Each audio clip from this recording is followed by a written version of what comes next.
Next round.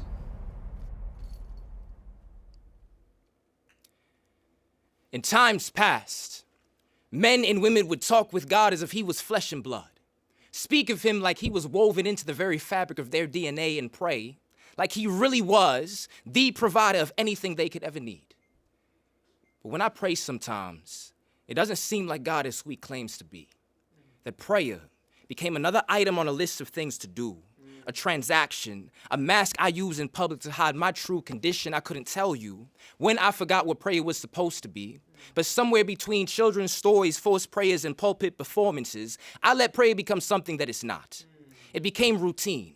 And routine became tradition. Tradition turned doctrine, these human things that always make it harder to reconcile with God. It's no wonder why we can pray to him and never know him.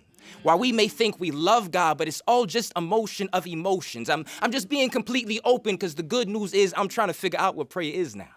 And I think it has something to do with pouring yourself out, because my Bible says that men became one with the ground that they came from when they prayed sometimes. That even kings would spread themselves out like mud puddles in complete submission, and women spill words from their mouths like the blood of sacrifices until sounds no longer fell from their lips, and this was called foolishness. These people were called drunks. This was cause for alarm. Prayers made covenants and intimate talks with God. When I compare that to what I hear from myself today, I'm not sure if I truly understand what it means to pray. I mean, when is the last time I poured myself out?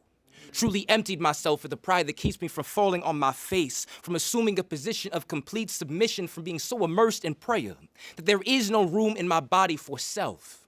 Because prayer is intimacy, communion, kneading him into the very bread of our lives, and pressing him into the wine of our deepest desires. Maybe this is why we're told to enter our prayer closets. Maybe this is where we learn what it means to pray in a space where we are one-on-one with God. And I know I'm not there yet, but I'd rather not remain exactly what Jesus warned against.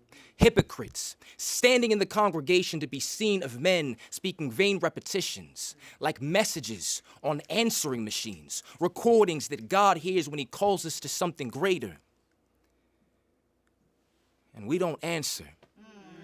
I said recordings that God hears when he calls us something greater, and we don't answer. So the next time you get on your knees in your prayer closet, just answer this question honestly. Have I poured myself out lately? Thank you so much.